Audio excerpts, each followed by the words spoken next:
ایک بندہ تھا مکہ کے اندر، اس کا نام تھا عاص بن وائل السہیمی. اس کو اللہ سبحانہ و تعالیٰ نے 10 بیٹے دیے. 10 بیٹے. دشمن، انکار کرنے والا. جب اس کو پتا چلا کہ آپ صلی اللہ علیہ وسلم کے گھر بیٹے کی پیدائش ہوئی ہے، اب وہ تو دشمن تھا، اسے لگا کہ بیٹا پیدا ہوا ہے، اب وارث مل گیا. ہمارے یہاں کیا دیکھا جاتا ہے، بیٹے کو وارث سمجھا جاتا ہے کہ رسول اللہ صلی اللہ علیہ وسلم نے نبوت کا دعویٰ کیا ہے اور یہ بیٹا ان کا وارث ہے، جیسے ہمارے بیٹے ہمارے مال کی، ہمارے سرداری کے وارث ہیں. اور جیسے ہی وہ فوت ہوگا تو اس نے مکہ کے اندر جھومنا شروع کر دیا، اعلان شروع کر دیا، الیاذ باللہ قد بطر محمد، قد بطر محمد، الیاذ باللہ آپ محمد جو ہے ان کا بچہ فوت ہو گیا، ان کا نسب ختم ہو گیا، اب ان کا نام لینے والا اس دنیا میں کوئی نہیں بچے گا، ہمارا مشن کامیاب ہو گیا. تو وہ دشمن آپ صلی اللہ علیہ وسلم کے غم کی خوشیاں منا رہا. فإن خير الحديث كتاب الله وخير الهدي هدي محمد صلى الله عليه وسلم وشر الأمور محدثاتها وكل محدثة بدعة وكل بدعة ضلالة وكل ضلالة في النار. عباد الله رحمكم الله، إن الله تعالى يأمر بالعدل والإحسان وإيتاء ذي القربى وينهى عن الفحشاء والمنكر والبغي يعظكم لعلكم تذكرون. فاذكروا الله يذكركم واشكروه يزدكم. تمام قسم کی تعریفات، تحمیدات، تمجیدات، اچھے احسن اعلیٰ عرفہ کلمات صرف و صرف مالک جل وعلا اللہ ذو الجلال والاکرام کی ذات مبارکہ کے لیے خاص ہے. انگنت لا تعداد درود و سلام ہو آقا دو جہاں محمد صلی اللہ علیہ وسلم کی ذات اقتسا پر. اللہم صلی علی محمد وعلی آل محمد کما صلیت علی ابراہیم وعلی آل ابراہیم انکا حمید مجید. اللہم بارک علی محمد وعلی آل محمد کما بارکت علی ابراہیم وعلی آل ابراہیم انکا حمید مجید. مختصر حمد و ثنا کے بعد معزز سامعین حضرات و معزز سامعات، اللہ سبحانہ و تعالی نے انسانیت کی رشد و ہدایت کے لیے قرآن مجید فرقان حمید کو نازل فرمایا ہے. یہ کتاب، اس میں اللہ سبحانہ و تعالی نے انسان کے لیے اس کی ہر ایک مشکل، ہر ایک تنگی، ہر ایک مسئلے کا حل رکھ دیا. اس لیے اللہ سبحانہ و تعالی نے قرآن مجید کو قرآن حکیم بھی کہا ہے، جس میں ہر مسئلے کا حکمت برا حل پہلے سے موجود ہے. چاہے وہ آپ کا مسئلہ آپ کی ذاتی زندگی کا ہے، چاہے وہ آپ کی معاشرتی زندگی کا ہے، چاہے وہ آپ کے کاروباری زندگی کا ہے، چاہے اس کا تعلق آپ کے گھر سے ہے، آپ کے محلے سے ہے، آپ کے شہر سے ہے، یا اس کا تعلق آپ کے صوبے، ملک اور عالمی سطح کا مسئلہ ہے، ہر مسئلے کا حل اور ہر مسئلے کے اندر کامیابی حاصل کرنے کا طریقہ کار اللہ سبحانہ و تعالی نے قرآن مجید فرقان حمید کے اندر نازل فرما دیا. یہ ہمارا ایمان اور یقین بھی ہے. کسی بھی مسلمان سے پوچھے کہ اس دنیا میں ہدایت کے لیے کون سی کتاب ہے تو اس کا جواب کیا ہوگا؟ قرآن مجید. کامیابی حاصل کرنے کے لیے کون سی کتاب ہے؟ جواب کیا ہوگا؟ قرآن مجید. کون سی ایسی کتاب ہے جس میں ایک لمحہ، ایک لحظہ، ایک حرف کی غلطی کی گنجائش نہیں ہے؟ قرآن مجید. یہ ہمارا ایمان ہے. اس قدر مضبوط ایمان ہونے کے باوجود آج آپ کو مسلمان دنیا میں کامیاب نظر نہیں آئے گا. هو الذی ارسل رسولہ بالہدی ودین الحق لِيُظْهِرَهُ عَلَى الدِّينِ كُلِّهِ. اللہ سبحانہ وتعالی وہ ذات ہے وَالَّذِي أَرْسَلَ رَسُولَهُ بِالْهُدَى، جس نے اپنے رسول مبارک کو یہ کتاب ہدایت دے کے بھیجا لِيُظْهِرَهُ عَلَى الدِّينِ كُلِّهِ، تاکہ یہ دین باقی تمام ادیان کے اوپر غالب آ جائے. اس پوری دنیا کے اوپر اگر حکومت ہوگی، اس پوری دنیا پہ اگر نظام چلے گا تو اس قرآن کا نظام چلے گا. دنیا کامیابی کے اصول طے کرے گی تو قرآن کو دیکھ کے کرے گی. دنیا اپنے معاشی مسائل کے اصول کو طے کرے گی تو قرآن کو دیکھ کے کرے گی. یہ مقصد اور یہ غرض تھی قرآن کو نازل فرمانے کی، رسول اللہ کو بھیجنے کی. لیکن بدقسمتی سے کیا آج مسلمان غالب ہے یا آج مسلمان مغلوب ہے؟ کیا آج ہم دنیا کو اپنا نظام دے رہے ہیں، اپنے اصول دے رہے ہیں، یا دنیا کے اصولوں کے پیچھے چل رہے ہیں؟ کیا اپنے معاشیات کو سنبھالنے کے لیے ہمیں ہر بار IMF سے سودی قرضے نہیں لینے پڑتے؟ طاقت کے اندر فلسطین ہو یا غزہ ہو، میانمار ہو، دنیا کا کوئی بھی علاقہ ہو، ہر جگہ پر آپ کو مسلمان پر ظلم ہوتا ہوا نظر آئے. نہ معاشی حوالے سے، نہ معاشرتی حوالے سے، نہ سائنس اور ٹیکنالوجی کے حوالے سے، کسی حوالے سے بھی ہم دنیا کے اندر اپنا نام نہیں رکھتے. چلے ہم باقی دنیا کو پیچھے کرتے ہیں، ہم پاکستان پہ بات کرتے ہیں. پاکستان کو بنے 70-80 سال کا عرصہ ہو چکا. 50 سال کسی بھی قوم کو اپنے آپ کو دنیا میں منوانے کے لیے بہت ہوتے ہیں، کیونکہ کوئی بھی انسان 40 سال کی عمر تک اس کی زندگی میں طے ہو جاتا ہے کہ اس نے کتنا کامیاب ہونا ہے. وہ 5 مرلے کے گھر میں رہے گا یا 5 کنال کے گھر میں رہے گا.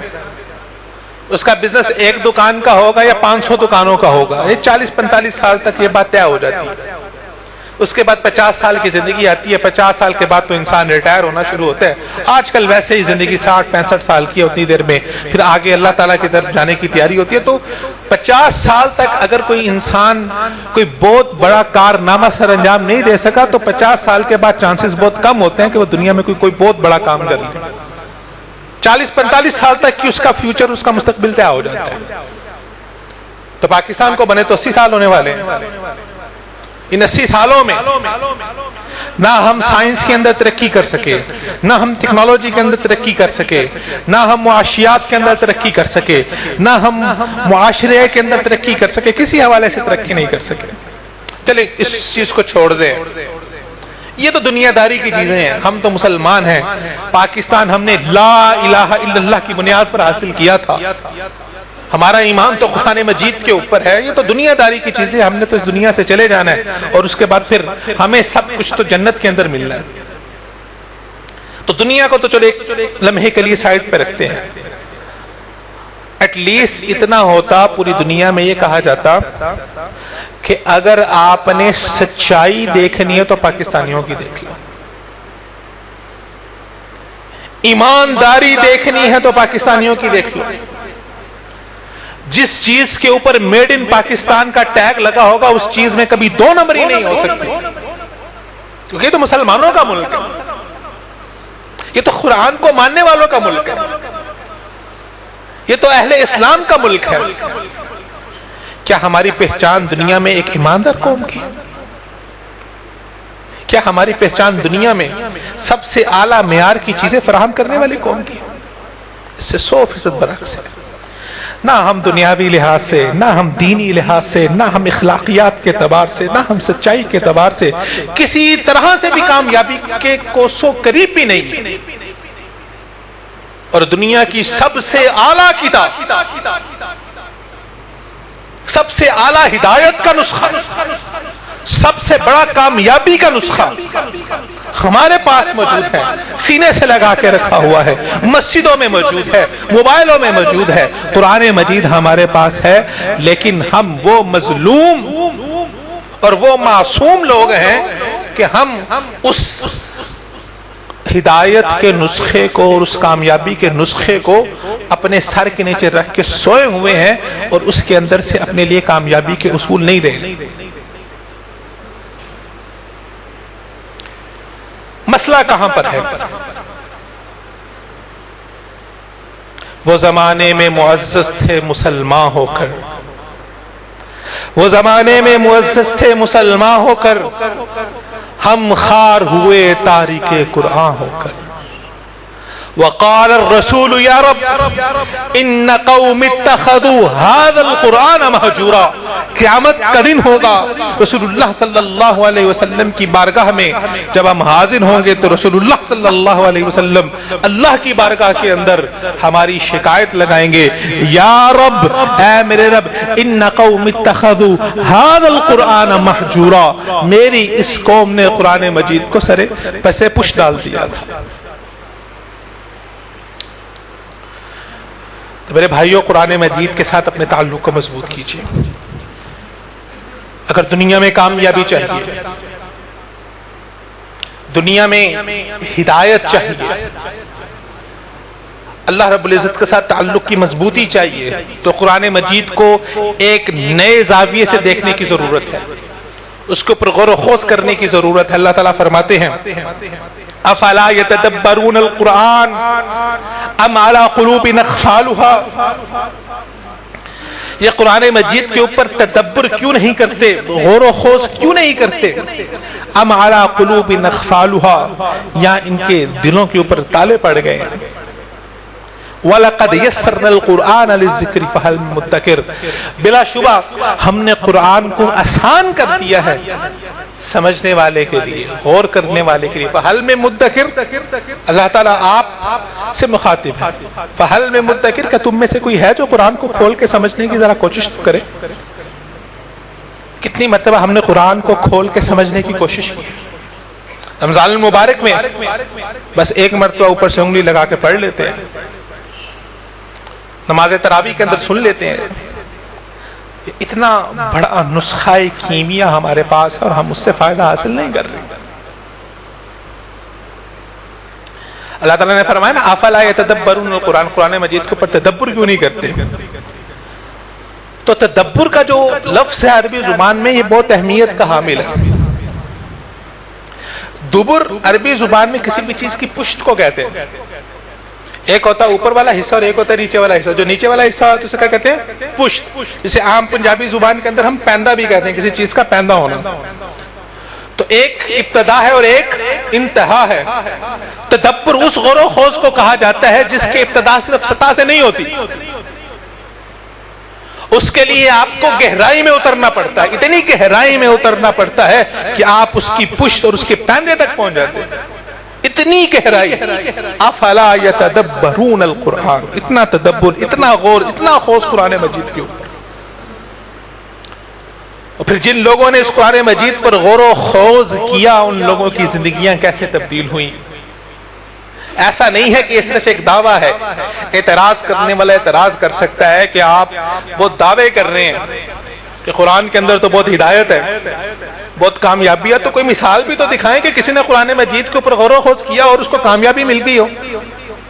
بغیر کسی ایگزامپل کے، بغیر کسی مثال کے، بغیر کسی نمونے کے میں آپ کی بات کیسے مان لوں؟ دنیا کا یہی طریقہ کار ہے. کسی دکان پہ چیز خریدنے کے لیے جاتے ہیں، کہتے ہیں بھائی جان ذرا کھول کے تو دکھائیں، یہ ذرا تھان تو کھولیں، ذرا سیمپل تو دکھائیں. کسی سے گھر بنوانا کہتے ہیں بھائی پہلے کوئی گھر بنایا تو دکھاؤ. تو اعتراض کرنے والا اعتراض کر سکتا ہے کہ قرآن مجید کے اوپر اتنے بڑے دعوے کر رہے ہو تم، تو کوئی مثال تو دکھاؤ کہ کسی نے اس قرآن پر غور و خوض کیا ہو اور اس کو دنیا کی بھی کامیابی ملی اور اللہ کی بھی، ہاں اس کا تعلق جو ہے وہ کامیاب لوگوں کے اندر ہو. تو سنیے، وہ لوگ جنہوں نے قرآن مجید کو تھاما، جنہوں نے قرآن مجید پہ غور و خوض کیا، وہ کون لوگ تھے؟ وہ عرب کے ریت کے اندر رہنے والے، عرب کے صحرا کے اندر رہنے والے بادیہ نشین اور بدو تھے، جن کو اللہ سبحانہ و تعالیٰ نے ان ریت کے ٹینوں سے اٹھا کے 22 لاکھ مربع میل کی حکومت عطا کی۔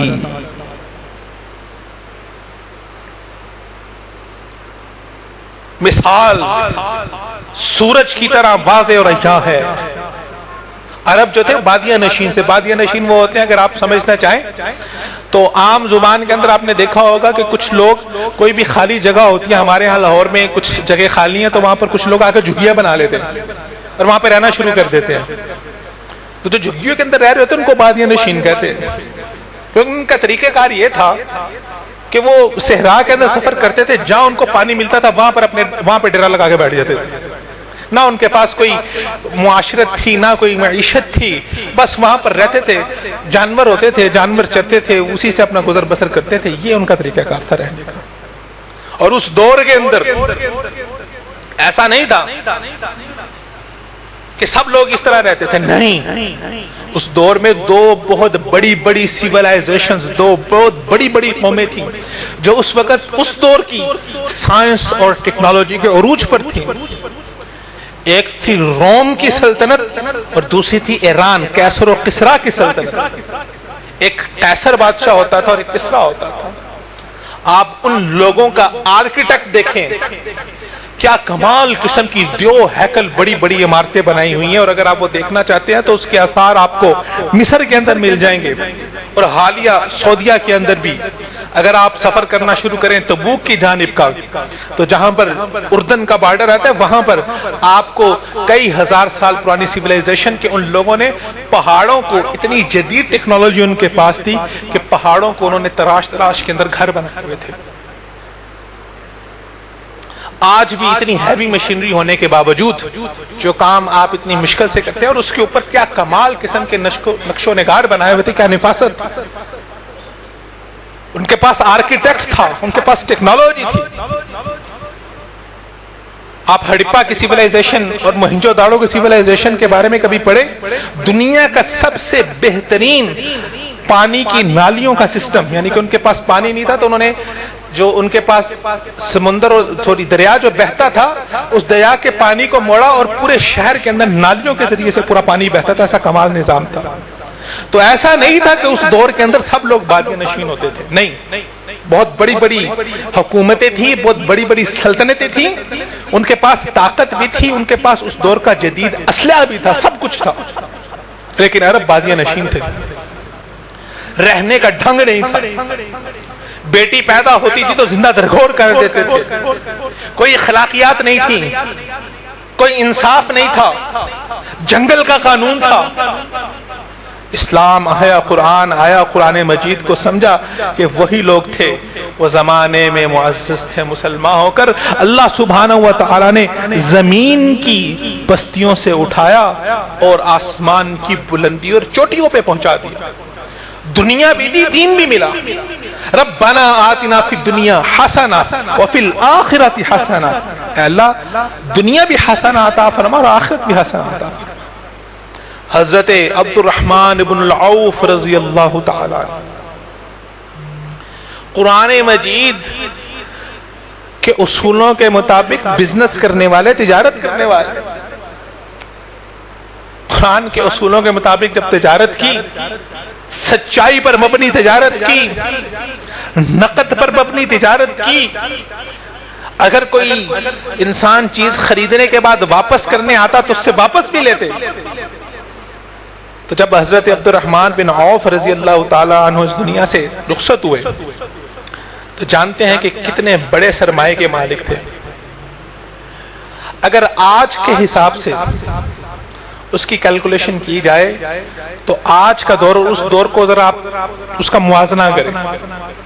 آج جدید انٹرنیٹ آپ کے پاس موجود، امریکہ کے اندر، چائنا کے اندر بیٹھے ہوئے کسی انسان سے رابطہ کرنا ہے، 1 منٹ پہ آپ موبائل پہ اس سے رابطہ کر سکتے ہیں۔ زبانوں کی قاعدے ختم ہو چکی، آپ کو انگلش نہیں آتی، چائنیز نہیں آتی، آپ اس موبائل کا استعمال کرتے ہوئے، آرٹیفیشل انٹیلیجنس کا استعمال کرتے ہوئے دوسری زبان میں بھی اسے کمیونیکیٹ کر سکتے ہیں۔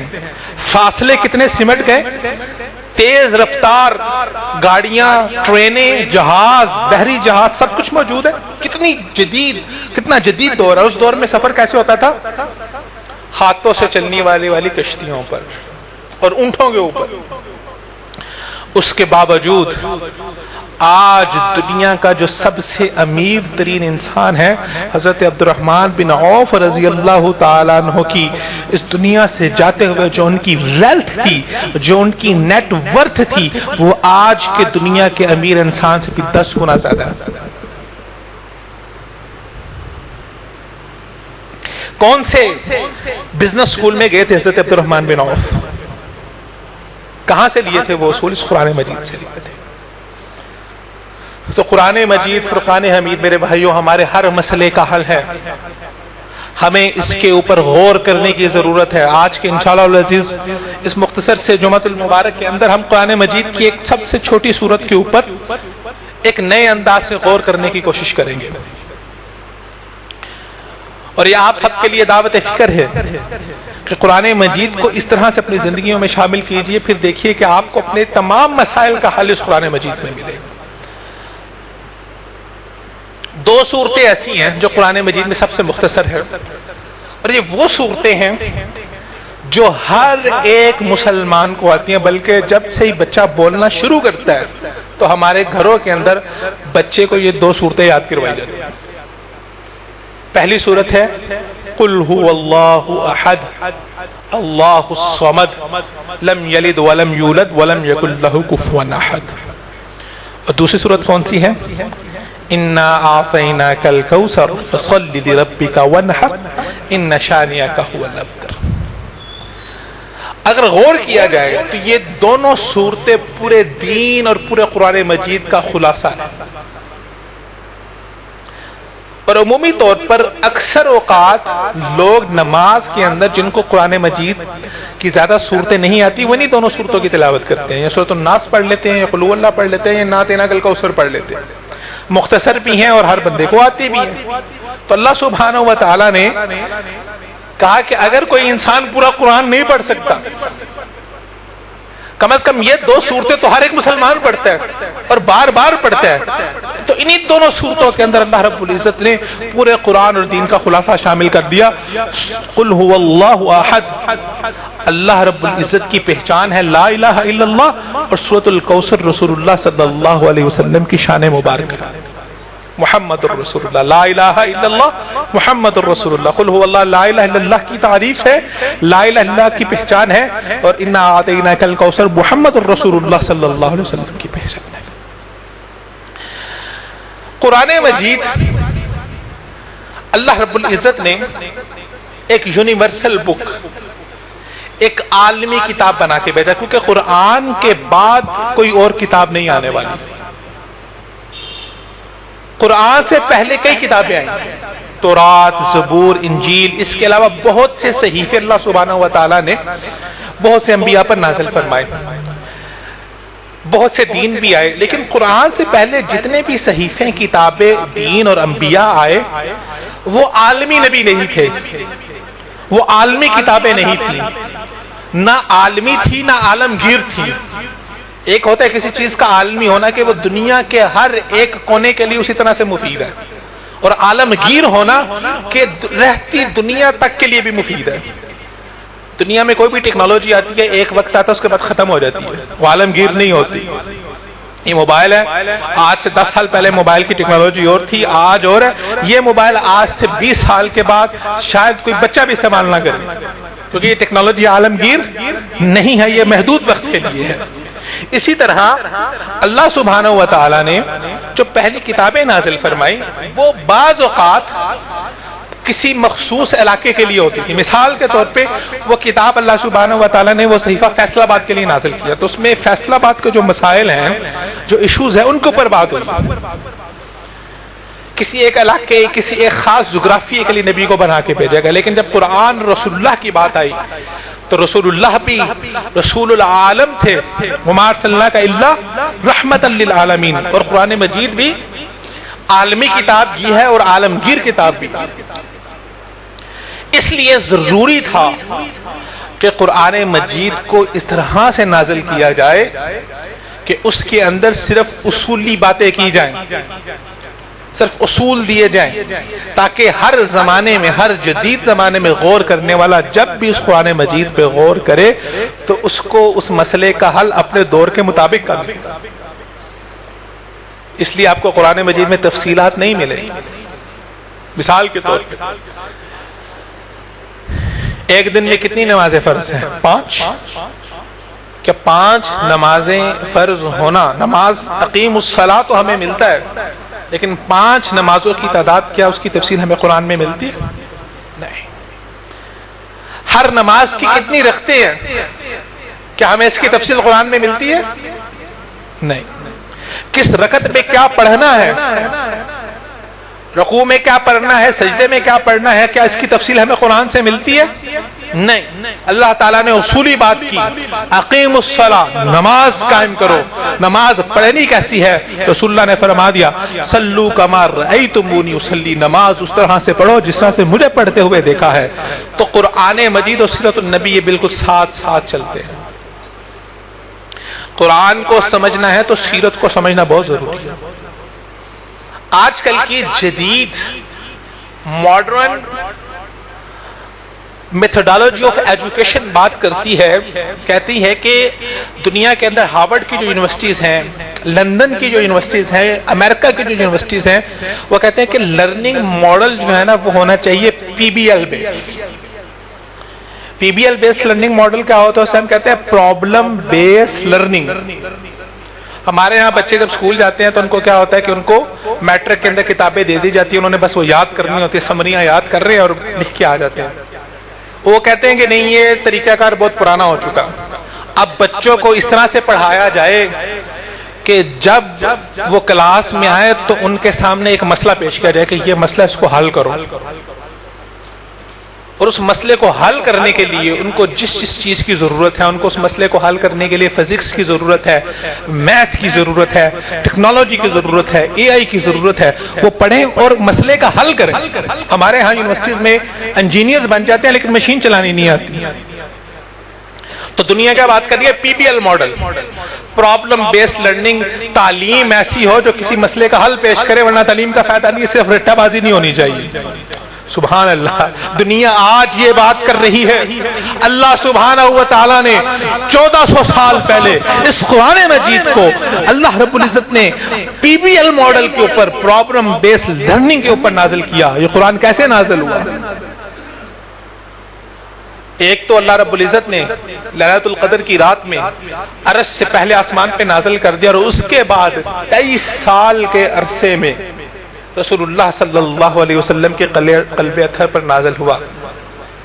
جیسے ہی کوئی مسئلہ آتا، کوئی پرابلم آتی، صحابہ رسول اللہ کے پاس آتے، اللہ تعالیٰ مسئلے کا حل بیان کرتے تھے۔ جیسے کوئی مسئلہ آتا اللہ تعالیٰ اس کا حل بیان کرتے تھے۔ کیا کمال اگزامپل اللہ رب العزت نے تعلیم کی سیٹ کی ہے۔ اگر ہم قرآن مجید کے ہی لرننگ میتھڈ کے اوپر غور کرتے تو دنیا کے سارے لرننگ میتھڈ اس کے سامنے فیل ہیں۔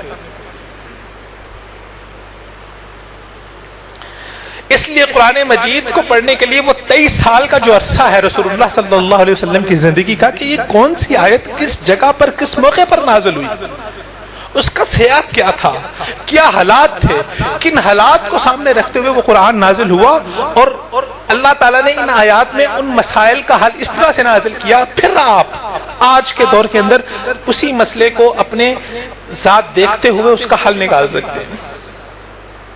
اس کی ایک اور مثال میں آپ کو دیتا ہوں، دنیا میں ایسا ہوتا ہے، پاکستان یا دنیا کا کوئی بھی ملک ہے، اس ملک میں ملک کا آئین بنتا ہے۔ جب ملک کا آئین بنتا ہے تو اس میں پاکستان میں ابھی جو چلتا ہے وہ 73 کا آئین ہے، پھر اس میں ترامیم کر دی کہ پہلے 27ویں ترمیم آئی، وہ 28ویں ترمیم آ رہی ہے، تو اس میں قانون لکھا ہوتا ہے کہ یہ قانون ہے، کوئی انسان یہ کام کرے گا تو یہ اس طرح سے ہوگا، یہ اصول لکھ دیا۔ اب ہوتا کیا ہے کہ اس اصول کی تشریح ہر بندہ اپنے اعتبار سے کرتا ہے۔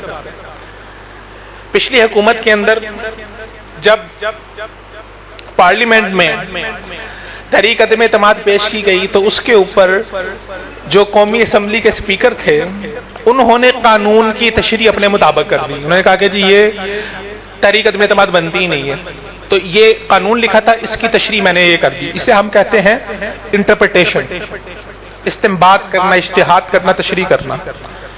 جو دوسری طرف اپوزیشن پارٹی تھی اس نے کہا نہیں، یہ تو اس کی تشریح ایسے نہیں ہے، اس کی تشریح ہے کہ یہ حکومت گھر جائے گی۔ اب کیا ہوگی، آپس میں اختلاف ہو گیا، ایک تشریح کر دی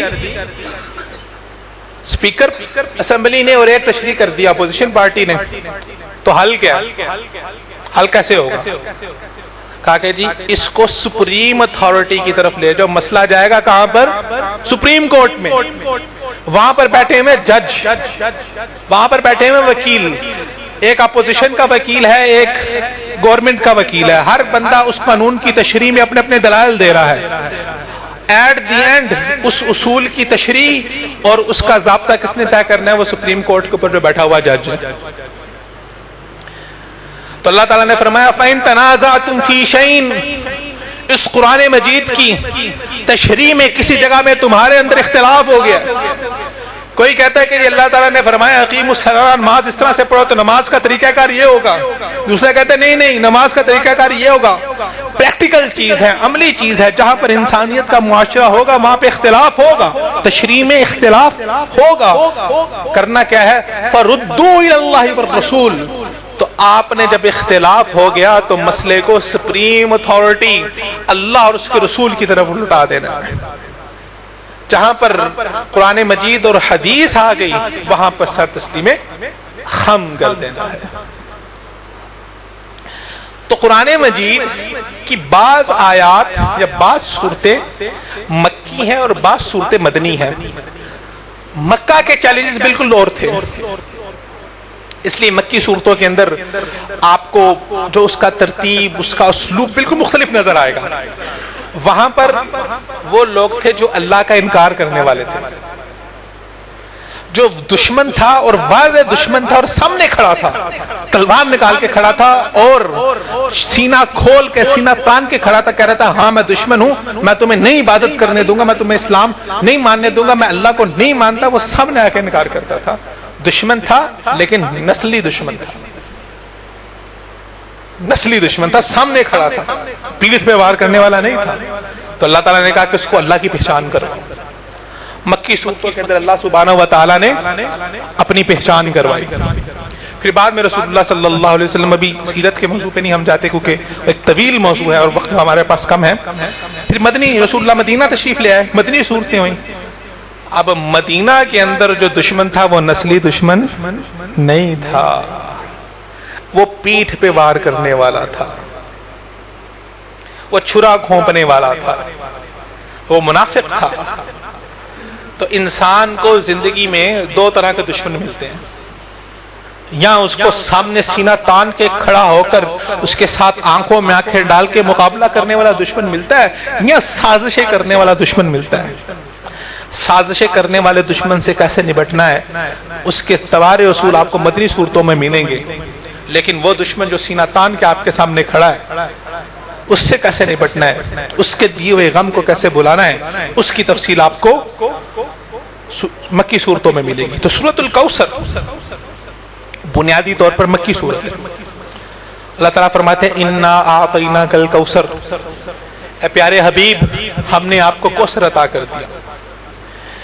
یہ سورہ مبارکہ اس وقت نازل ہوئی جب آپ صلی اللہ علیہ وسلم کے سب سے چھوٹے بیٹے ابراہیم آپ صلی اللہ علیہ وسلم کے ہاتھوں میں وفات ہو گئے۔ ان سے پہلے بھی بیٹے تھے، اب ابراہیم ایک بیٹا تھا اور وہ اللہ سبحانہ و تعالیٰ نے عمر کے ایک حصے میں دیا۔ پہلے ایک بیٹے کے جانے کا غم، پھر اس کے بعد اللہ سبحانہ و تعالیٰ نے حضرت ابراہیم کو بھی لے لیا۔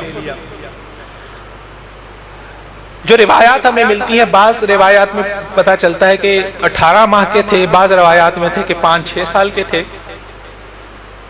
یہ بچے کی عمر وہ ہوتی ہے جس عمر میں اسے انگلش میں کہا جاتا ہے دی سویٹسٹ ایج۔ اس عمر کے اندر بچہ انسان کو بہت پیارا لگتا ہے، بہت خوبصورت لگتا ہے۔ انسان اپنے بچے کو اٹھاتا ہے اور جب اپنے بچے کو ہاتھ میں پکڑتا ہے تو دن بھر کی جتنی تھکاوٹ ہوتی ہے، جتنے غم ہوتے ہیں، اس کی شکل دیکھ کے انسان سب بھول جاتا ہے۔ اس چھوٹے سے بچے کی تکلیف کو دیکھ کے ایک باپ اس کی تکلیف کو برداشت نہیں کر سکتا۔ اس کی ہنسی ہوتی ہے، اس کی مسکراہٹ ہوتی ہے تو اس کے چہرے پہ مسکراہٹ آتی ہے، کیا خوبصورت ایک پیار کا تعلق۔ میرے ایک دوست تھے تو وہ کہتے ہیں کہ جس دن میرا بچہ، میرا بیٹا پیدا ہوا اور میں نے اپنے بیٹے کو اپنے ہاتھوں میں اٹھایا، اس دن مجھے اپنے باپ کی قدر و قیمت سمجھ آئی کہ ایک باپ کی قدر و قیمت کیا ہوتی ہے۔ تو اتنا خوبصورت اور اتنا پیارا بچہ، اور وہ عمر کا وہ حصہ، دشمنیاں کھڑی ہوئی ہیں۔ لوگ پہلے سے یہ کہہ رہے ہیں، عرب کے ہاں رواج ہوتا تھا کہ وراثت چلتی تھی بیٹوں کے ساتھ، بیٹیوں کو وراثت نہیں دیتے تھے، اور پھر جس کے بیٹے ہوتے تھے اس کا معاشرے میں بہت مقام ہوتا تھا۔ جتنے زیادہ بیٹے ہوتے تھے اتنا بڑا سردار ہوتا تھا۔ اس لیے اللہ نے فرمایا المال والبنون، مال اور بنون بیٹے دنیا کی زندگی کی زینت ہے۔ جس کے 6 بیٹے 7 بیٹے جوان کڑیل اس کے ساتھ کھڑے ہو، اس باپ کا سر ویسے ہی جو ہے وہ سینہ چوڑا ہو جاتا ہے۔ تو ایک بندہ تھا مکہ کے اندر، اس کا نام تھا عاص بن وائل السہیمی۔ اس کو اللہ سبحانہ وتعالیٰ نے 10 بیٹے دیے، 10 بیٹے۔ دشمن، انکار کرنے والا، جب اس کو پتا چلا کہ آپ صلی اللہ علیہ وسلم کے گھر بیٹے کی پیدائش ہوئی ہے، اب وہ تو دشمن تھا، اسے لگا کہ بیٹا پیدا ہوا ہے، اب وارث مل گیا۔ ہمارے یہاں کیا دیکھا جاتا ہے، بیٹے کو وارث سمجھا جاتا ہے کہ رسول اللہ صلی اللہ علیہ وسلم نے نبوت کا دعویٰ کیا ہے اور یہ بیٹا ان کا وارث ہے، جیسے ہمارے بیٹے ہمارے مال کی، ہمارے سرداری کے وارث ہیں۔ اور جیسے ہی وہ فوت ہوگا تو اس نے مکہ کے اندر جھومنا شروع کر دیا، اعلان شروع کر دیا، الیاذ باللہ قد بطر محمد، قد بطر محمد، الیاذ باللہ آپ محمد جو ہے ان کا بچہ فوت ہو گیا، ان کا نسب ختم ہو گیا، اب ان کا نام لینے والا اس دنیا میں کوئی نہیں بچے گا، ہمارا مشن کامیاب ہو گیا۔ تو وہ دشمن آپ صلی اللہ علیہ وسلم کے غم کی خوشیاں منا رہا تھا، مٹھائیاں بانٹ رہا تھا۔ تو آپ صلی اللہ علیہ وسلم بہت زیادہ پریشان، بچہ چلا گیا اور پریشان تھے۔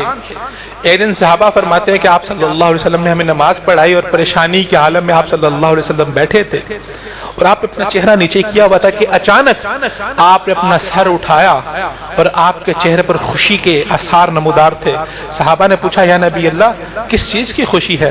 آپ نے فرمایا ابھی جبریل میرے پاس آئے ہیں اور مجھے یہ صورت دے کے گئے ہیں، انا اعطیناک الکوثر فصل لربک وانحر ان شانئک هو الابتر۔ یہ سورہ مبارکہ تمام غموں کا علاج ہے۔ اس سورہ مبارکہ کے ذریعے سے اللہ سبحانہ وتعالی نے رسول اللہ صلی اللہ علیہ وسلم کے غم کو خوشی میں بدلا۔ اللہ تعالیٰ فرماتے ہیں پیارے حبیب انا اعطیناک الکوثر، ہم نے آپ کو کوثر عطا کر دیا۔ کوثر کسے کہتے ہیں؟ کوثر کا ویسے لفظی معنی ہے خیر کثیر، بے شمار خیر اور کثیر ہم نے عطا کی۔ اور دوسرا ہے حوض کوثر، ایک ہے کوثر اور ایک ہے حوض کوثر۔ حوض کوثر یہ قیامت والے دن جہاں پر اللہ رب العزت کی بارگاہ میں حساب ہوگا، وہاں پر ایک حوض ہے اور اس حوض میں سے رسول اللہ صلی اللہ علیہ وسلم اپنی امتیوں کو جام پلائیں گے۔ حدیث میں آتا ہے کہ اس کا پانی برف سے زیادہ ٹھنڈا، شہد سے زیادہ میٹھا اور دودھ سے زیادہ سفید، اور اس کے ارد گرد اتنے زیادہ پیالے پڑے ہوئے ہیں جیسے آسمان میں ستاروں کی تعداد ہے، وہ نہیں گنے جا سکتے، وہ پیالے نہیں گنے جا سکتے۔ اور حوض جب بنایا جاتا ہے تو اس کے ارد گرد دیواریں کی جاتی ہیں، تو اس کے ارد گرد جو دیواریں ہیں وہ دیواریں سونے اور چاندی کی ہیں، اس کے اندر جو ہے وہ کستوری لگی ہوئی ہے، اس کے جو سونے چاندی کو جوڑا گیا وہ کستوری کے ساتھ جوڑا گیا، ایسا کمال قسم کا حوض ہے۔ تو اللہ تعالیٰ نے فرمایا کہ پیارے حبیب کیا ہوا؟ اگر اللہ سبحانہ و تعالیٰ نے آپ سے ایک بیٹا لے لیا تو آپ کو حوض کوثر نے عطا کر دیا کہ پوری امت کو آپ نے وہاں سے حوض سے پانی پلانا ہے. پھر اللہ نے فرمایا ہم نے صرف آپ کو حوض نہیں دیا, وہ حوض بھرتا ہے, کیونکہ حوض کے اندر پانی موجود نہیں ہوتا, وہاں پر پانی کسی دوسری جگہ سے آتا ہے, وہاں پر پانی لایا جاتا ہے. تو اس حوض میں پانی آتا ہے جنت کی نہروں سے, جو پوری جنت کے اندر نہر چل رہی ہے. اور جو نہر چلتی ہے, نہر میں پانی کہاں سے آتا ہے؟ چشموں سے آتا ہے. تو جنت میں ایک چشمہ موجود ہے, اس چشمے سے پانی نکلتا ہے جو جنت کی پوری نہروں کو سیراب کرتے ہوئے آخر میں آ کے حوض کوثر میں گرتا ہے. اور اس حوض کوثر کا پانی رسول اللہ صلی اللہ علیہ وسلم قیامت والے دن تمام امتیوں کو پلائیں گے. تو اللہ تعالیٰ نے فرمایا پیارے حبیب ہم نے صرف آپ کو حوض نہیں دیا, وہ کوثر وہ چشمہ بھی آپ کے نام کا ہے. جب تک جنت رہے گی, جب تک جنتی رہیں گے, جنت میں وہ پانی پیتے رہیں گے, وہ تمام جنتیوں کو دیا گیا پانی وہ آپ کا تحفہ اور آپ کی عطا ہوگی. اِنَّا أَعْطَيْنَاكَ الْكَوْثَرَ. اتنی بڑی نعمت اللہ سبحانہ و تعالیٰ دیتے. تو اصول کیا سمجھ میں آیا؟ جو اللہ نے لے لیا اس پہ غور نہ کرو, جو اللہ نے آپ کے لیے آگے مستقبل میں تیار کر کے رکھا ہوا ہے اس میں اللہ سے دعا مانگو کہ اللہ رب العزت آپ کو کیا عطا کرنے والے ہیں. فَصَلِّ لِرَبِّكَ وَانْحَرْ. اللہ تعالیٰ فرماتے ہیں ہم نے آپ کو کوثر عطا کیا, اب آپ کا فرض کیا بنتا ہے؟ فَصَلِّ لِرَبِّكَ, اپنے رب کے لیے نماز پڑھیے, وانحر اور قربانی کیجیے. پورے قرآن مجید میں جہاں پر بھی نماز کا ذکر آیا اس کے ساتھ زکوٰۃ کا ذکر ہے. اللہ تعالیٰ فرماتے ہیں اقیموا الصلاۃ وآتوا الزکاۃ, نماز قائم کرو زکوٰۃ ادا کرو, نماز قائم کرو زکوٰۃ ادا کرو. یہ وہ موقع ہے واحد جہاں پر اللہ نے کہا نماز پڑھو اور قربانی دو.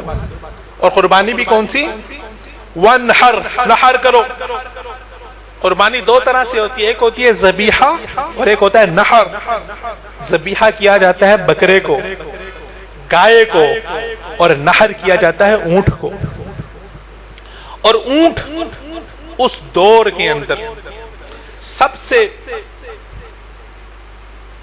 لگژری, سب سے مہنگی سواری اور گوشت ہوا کرتا تھا.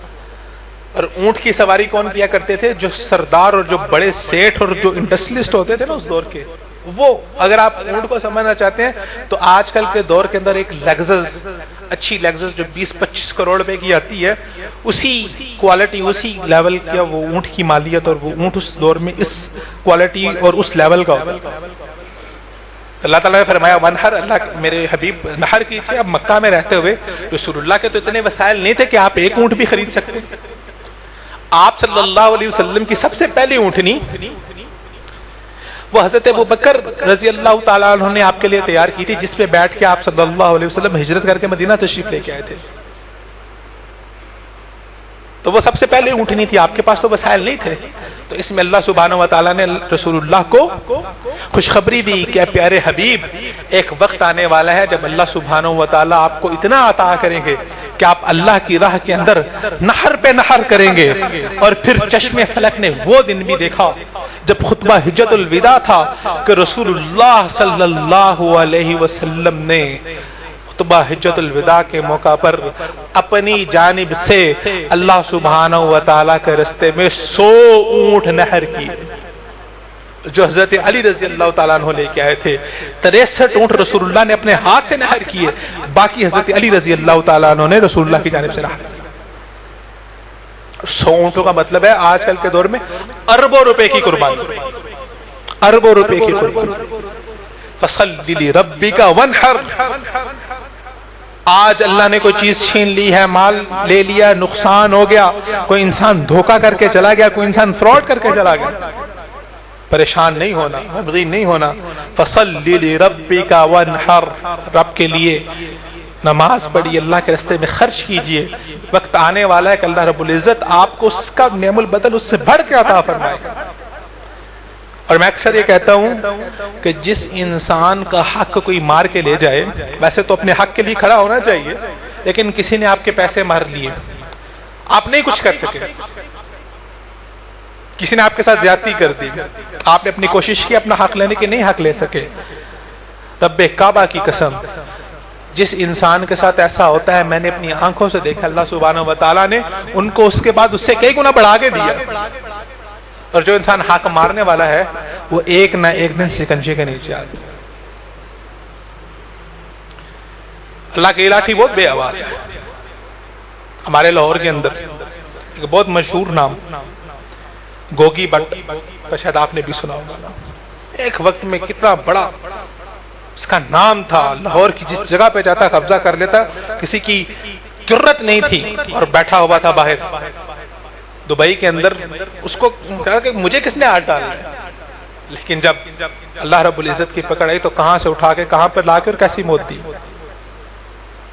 فَصَلِّ لِرَبِّكَ وَانْحَرْ، یہ دنوں کا بدلتے ہوئے پتہ نہیں چلتا۔ جو انسان اللہ پر امید رکھتا ہے، رسول اللہ نے فرمایا جو اللہ تعالیٰ سے جیسا ظن رکھتا ہے ویسا پا لیتا ہے۔ اگر اللہ سے اچھے کی امید رکھیں گے تو ممکن نہیں ہے کہ اللہ سبحانہ و تعالیٰ آپ کو اچھا نہ دے، لیکن ہمیں چاہیے فوری، ہر ایک چیز کا وقت ہوتا ہے۔ رسول اللہ کو بھی اللہ 63 سال کی عمر میں جا کے اللہ سبحانہ و تعالیٰ نے وہ چیز دی۔ فَصَلِّ لِرَبِّكَ وَانْحَرْ إِنَّ شَانِئَكَ هُوَ الْأَبْتَرُ۔ اللہ تعالیٰ نے فرمایا پیارے حبیب، آپ سے دشمنی کرنے والا هو الابتر، اصل بے نسب اور بے اولادہ تو وہ ہے۔ یہاں پر اللہ تعالیٰ نے جو لفظ استعمال کیا وہ ہے شانیہ کا۔ عمومی طور پر دشمنی کے لیے قرآن مجید میں یا عربی زبان میں جو لفظ استعمال ہوتا ہے وہ ہوتا ہے عداوت، بغضاء کا لفظ استعمال ہوتا ہے، شان کا ورڈ نہیں استعمال ہوتا۔ شان ایسے دشمن کو کہتے ہیں جو آپ سے بلا وجہ کی دشمنی کرے، لیکن آپ صلی اللہ علیہ وسلم سے بڑھ کے اچھے اخلاق کا مالک ہی ہو سکتا ہے۔ آپ کی سیرت ایسی، آپ کی صورت ایسی کہ انسان دیکھے اور رسول اللہ صلی اللہ علیہ وسلم سے اس کو محبت نہ ہو جائے۔ آپ کی محبت کا تو یہ عالم ہے کہ ہم نے رسول اللہ کو دیکھا بھی نہیں ہے، لیکن آج بھی آپ صلی اللہ علیہ وسلم کی ہستی پر اپنی جان قربان کرنے کے لیے تیار ہیں۔ ایسی کمال ہستی، ایسی ہستی سے کوئی انسان بغض کیسے رکھ سکتا ہے؟ بغض رکھنا تو دور کی بات، ایسی ہستی سے کوئی انسان ناراض بھی کیسے ہو سکتا ہے؟